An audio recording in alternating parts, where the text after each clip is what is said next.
Hey guys, this will be video 14 for the how to design build a custom mahogany. Custom mahogany something. A custom flying V using Stewart McDonald templates from time to time.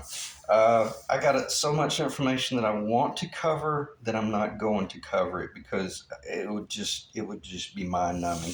So I'm just going to have to back up and keep it real simple and talk about what's in front of us. I did a video after the video that viewed was uploaded last night. I did another video after that, and I actually installed the mother of pearl on camera, and it didn't record. And it wasn't terribly frustrating, but you missed a few tricks and a little bit of discussion. But for the most part, it boils down to whatever the thickness of your mother of pearl is. Make certain that the hole that you drill is just ever so slightly deeper than that pearl.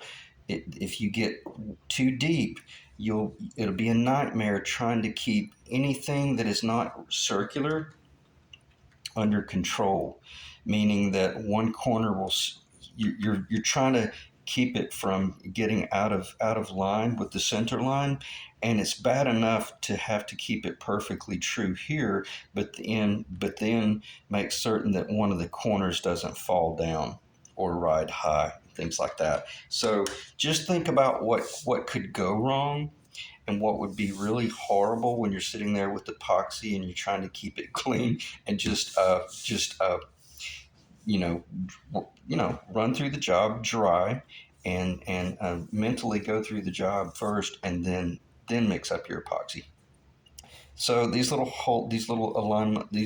holes were drilled about probably half a millimeter, if no, probably not even that, probably a quarter of a millimeter deeper than these were thick. However, keep in mind, my fretboard was already finished. My fretboard was such that I didn't, if I had not have drilled for inlays, then that would have been my finished fretboard. I installed the frets, but it's a fretboard without any markers. So if you take it to that level, you have to be very cognizant of how deep these are in relation to these, because just because you want to keep as much pearl in there as possible is where I'm going back. Okay, so you cut the slots before, and then you radius the fretboard, and then it was time to clean the slots in order, when I was talking about the depths and stuff. One way to do this, if you're lucky enough to have a scrap fretboard left over from a job that you did, you could trace that and then use that as your gauge to stick down in your fret slots to determine, are you deep enough, are you too deep, and things like that. And then always make note of what this is, and then throw it in your little general file that you keep for building guitars. Okay, so in other words, once I get these fret slots, I don't have any fingernails. Oh man, I can't get this off the table. I can make a fool out of myself. All right, what you want to do next is make certain that these fret slots are the correct width, and these are not. They're not there yet, but they're real close. They're a little bit. It's a little bit tight, and you might think, well, it's going down in there. You'd be surprised what would happen after you put 22 frets in there just a little bit too tight. It would be fine up here because all of that's over the heel and the block and the tenon and all that jazz. But once you get out here into the neck, if these are too tight, that neck's going to start bowing back. And in the next 30 seconds of this video is probably going to be the most important lesson you've ever learned as a guitar builder.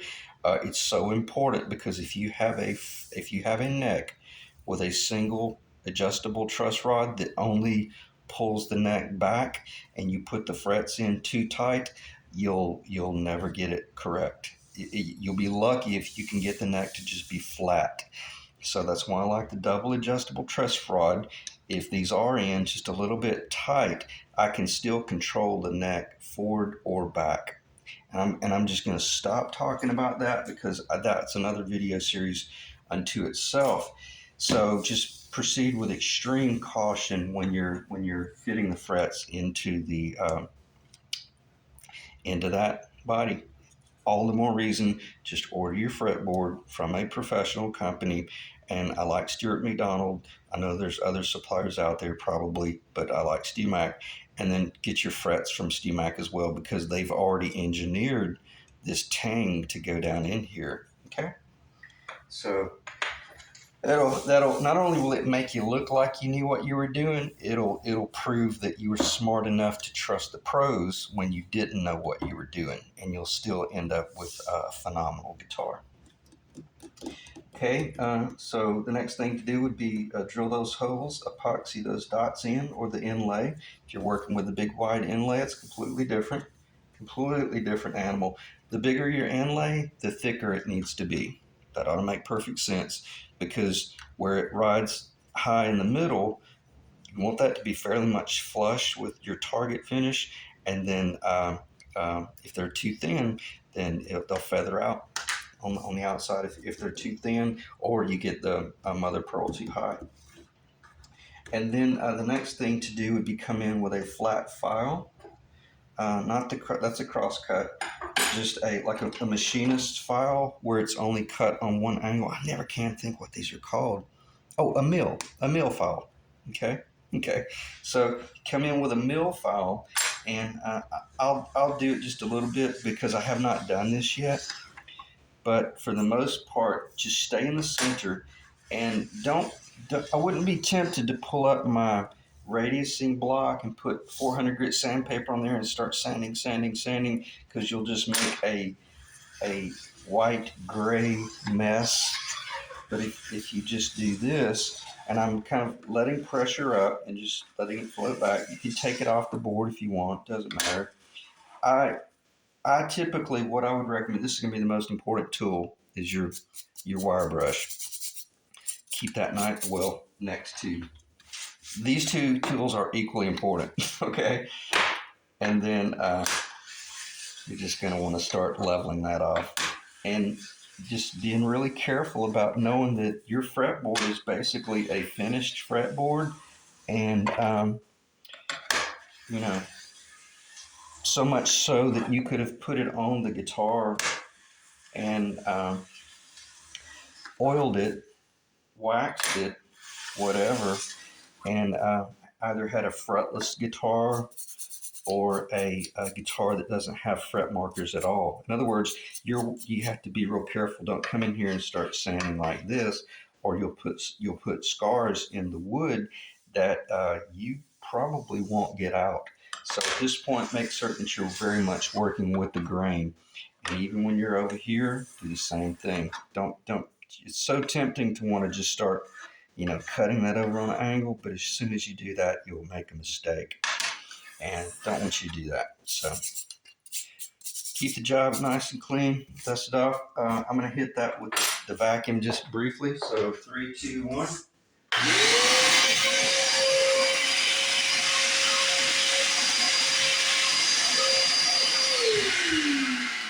Then after you've done that a little bit, then you're going to want to have your lacquer thinner by that you keep in a paint thinner container. So if you ever see that, always know that that's lacquer thinner. I just like this because it's older and it has the screw off cap. It's so much easier to get access to it. And I'm going to go a little bit wet.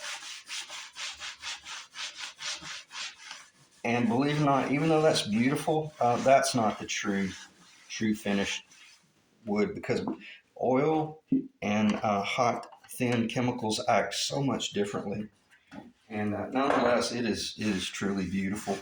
And one thing, if I'm going to go ahead and talk about it, in case, even though I might be digressing a little bit, in case I forget, I may have mentioned it, but I did a video last night showing the installation of the mother of pearl, and the camera didn't record it. It was bizarre, so I lost that whole video.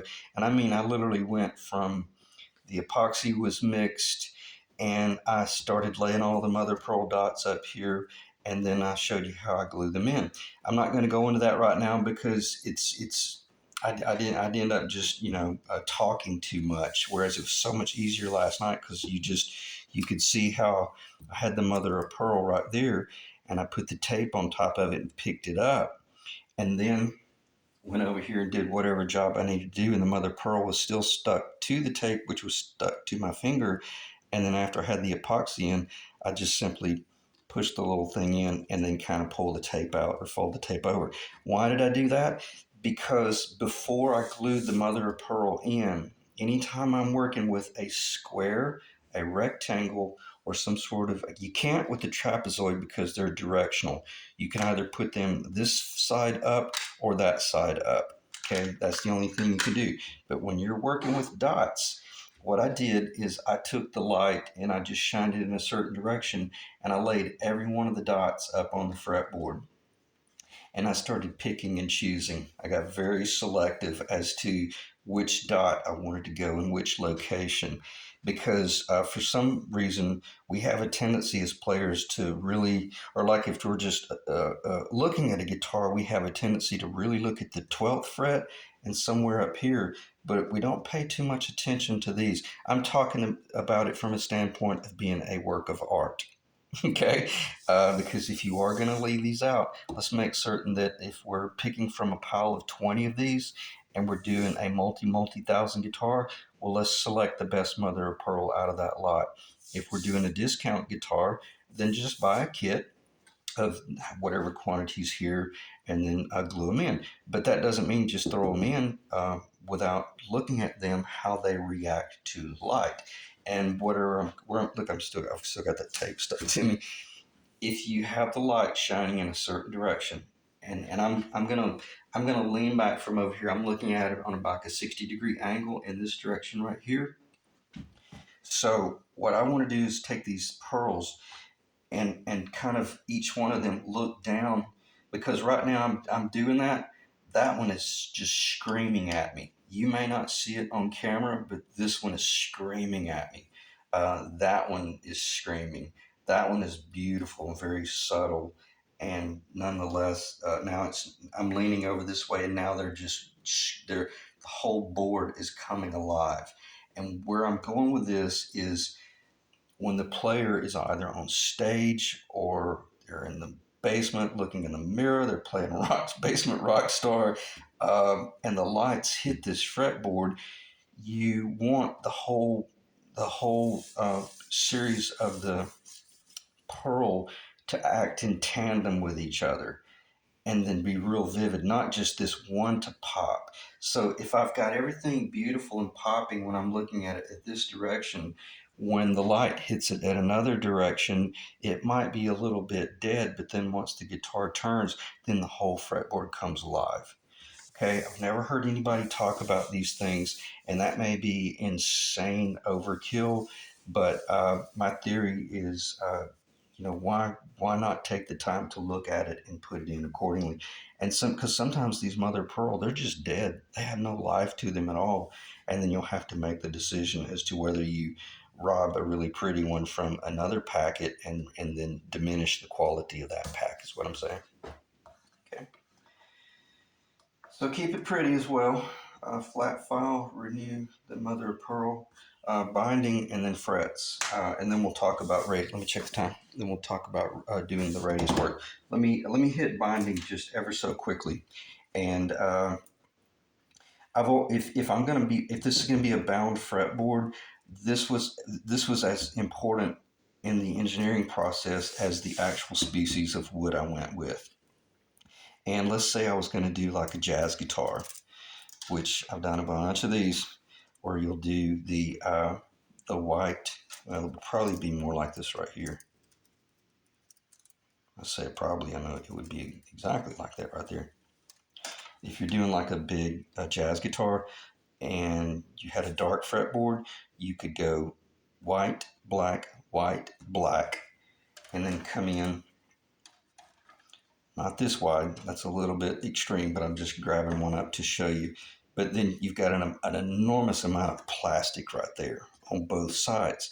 Well, if then that be the case, then you had to engineer and cut this trapezoidal path, this fretboard, much more narrow. Or whatever you're putting up there. Maybe you're just doing a single binding, or maybe you're just doing a what I typically do on my Les Paul replicas.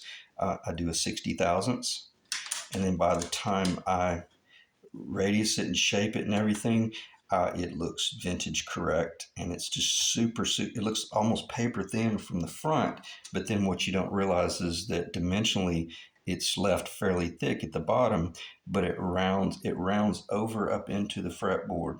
Okay, and then it kind of rounds down into the lower.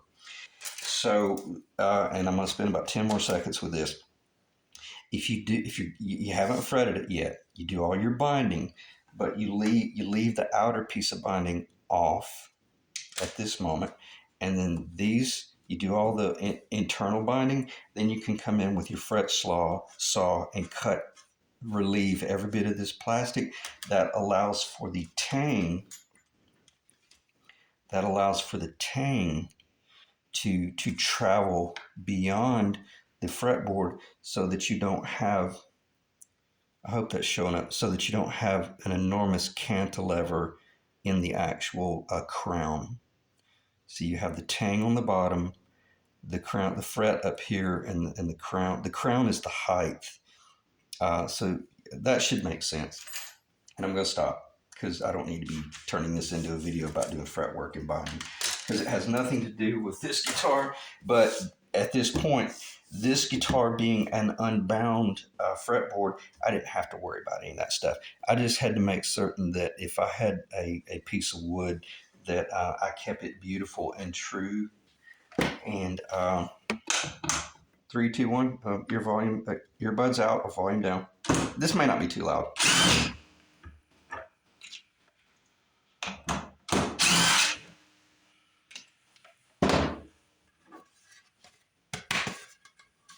Get behind the camera.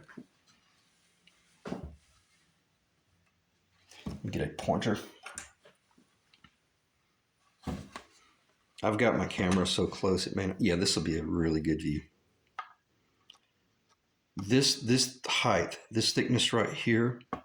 See, there's our radius. Shows our radius. I'm having to look through the camera. I can't even see. Let me just look around the camera.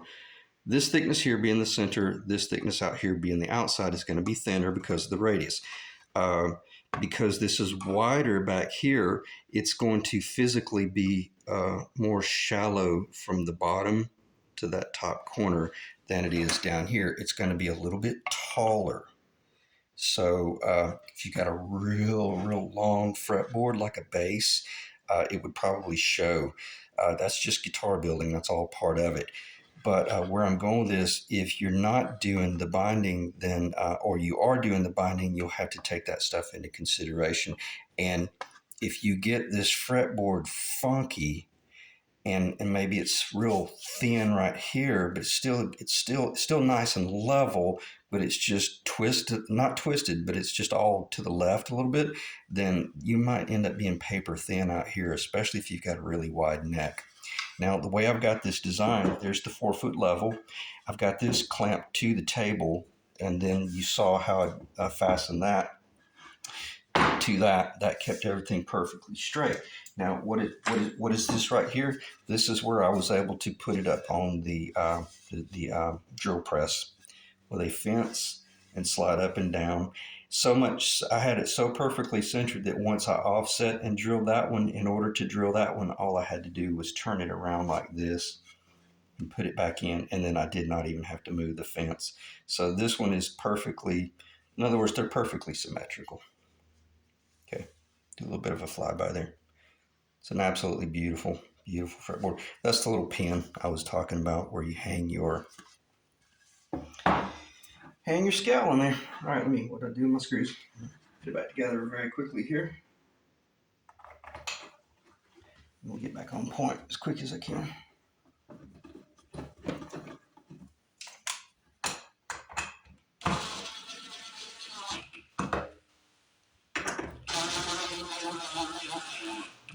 Here's a little bit of insulting trivia for you. Be so careful when you're putting that screw in right there or the other screw. You go too far on that, you'll split the fretboard. So important. And also, this fretboard, there's no tape under it. There's nothing under that like well, there is jet glue. I got the medium thickness jet glue. I have a couple of dots right here. Where's the middle? I've got two dots right there, roughly. A dab of glue right there and there, right there, up under the fretboard. And then I've got roughly one right in here and then one right in here. And then I shot those screws in and pulled it all down. And then I put clamps on there. And what that did is I glued my fretboard to my template.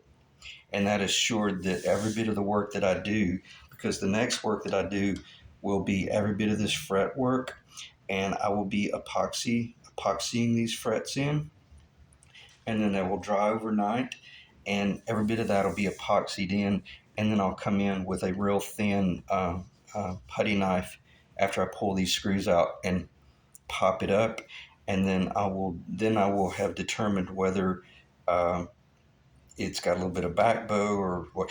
Well, I can just about guarantee that once this comes off it's going to want to bow down just a little bit, because just these have a little bit of tension to them. So I won't say if that happens. Once that happens, don't freak out. Just know that, okay, once I glue it to my neck lower, everything will be cool, unless you pull this off the board and the fretboard's doing that right there. If that's the case, and you're getting ready to glue it atop a neck lower that is a single adjustable truss rod, you might as well turn it into a clock. I'm not being a you know what. Just know that your life is not going to be enjoyable after that, because it's going to be miserable. You'll never get it back. But if you got the dual adjustable truss rod, you'll be able to overcompensate for any frets that might be a little bit tight. It's not that big of a deal down here where the heel is and the tenon is and all that jazz, because you'll be able to overcompensate. And I'm going to digress a little bit for a worthy cause. When I start installing my frets, I've already, let me see if I can get that. I don't have any fingernails. Clip my fingernails. Once I've started assessing the thickness of my fret slots in relation to the Stewart McDonald fret slots, I know that I've got a little bit more work to do. They're a little bit snug. So I'm not finished there, but once I start putting my frets in, I can feel just by how the hammer, by the way it feels with the hammer. I don't like pressing them in. I've done this before where you can put that in a little slot, locate it right there, and you can come across it with a dead blow hammer and kind of, sometimes I do that, but at the end I like to come in with my fretting hammer and just hammer them in. Now keep in mind, I put a little bit of epoxy in there. I'm not going to talk about that, not much. When I say a little bit, all I'm doing is getting the epoxy in the end grains, so that once this tang goes down there, it just really solidifies the join. And trust me, if they ever had to remove that, you put a 400 watt or no, like a 25 watt soldering gun on top of that, you'll melt that epoxy within just seconds, and that fret will turn loose immediately. Okay, it'll stink up your shop, but nonetheless, we all know how to get frets out that were epoxied in, or jet glued in, CA glued in, or even like Benedetto, he used Titebond. He would do a little drop of Titebond there and there. In every slot, he would do a little drop, and then he wiped across it with a rag, or maybe he did a dot here and a dot there, and then he had just a little bit of Titebond in there, and it just assured that you didn't run the risk of fret springing. But if you've done a really good job building your fretboard, laying it out, cutting the slots, getting the slot widths correct, then you wouldn't even have to use the epoxy or the CA glue or anything. You could just put them in dry and they'll be fine. Because once the strings come across this and pull that neck, that neck is going to want to bow forward from the string tension. Therefore, the wood will tighten up around the fret tang. Okay, check the time. 24 minutes. Let me look at my list to see what I might have missed. Binding and frets. I think I covered everything. Other than Man, I didn't talk about the most important part of this video. All right, let me see if I can do this very quickly, but it be effective. I came up with this little design concept right here, and what this was intended to run. I wrote Stewmac on the top of it, and I put the little stripes, but that was only because I knew that was directional. Okay, and that would guarantee that when I take it apart or put it back together, that I would always have it. I wouldn't run the risk of getting this one over here and the opposite, because I drilled those by hand. Okay, and it's I'll cover this a little bit more in some future videos, but nonetheless, that's, see, the sandpaper goes up in there, and that guarantees that the sandpaper stays in place. Fold the sandpaper over and tape it. I need to get a patent on this, and then you can run this. Somebody's probably already done something like this, but I just came up with it on my own. And then you can sand your fretboard.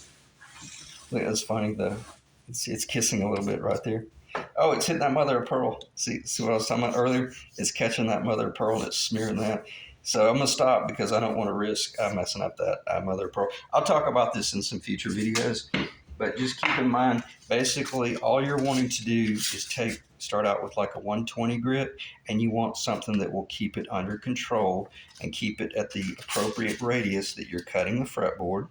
That is, if you're just doing a standard, this won't work with a compound radius fretboard.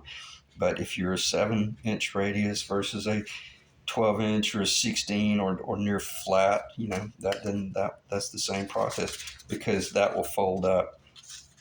Okay, that ought to make perfect sense. Goes down there, and you can stack them up a little bit. Don't stack them up too much. You'll end up changing the radius. Okay. All right, I'll end the video there, and 27 minutes. Yeah, I'll end the video there, and the next video will be, the frets will be in. I'm not going to do any more videos because I got to get this thing cooking and get it under control to the point where it's really coming together, because I want to be gluing this on the guitar, if not tonight, to tomorrow morning. Okay, and then I'll do a follow-up video. So I appreciate you guys checking in, and if you got any questions or comments, let me know. Marcus, I appreciate you dropping in and commenting, and he corrected me. This wood, I hope it didn't cut off my audio, is pronounced pafejo.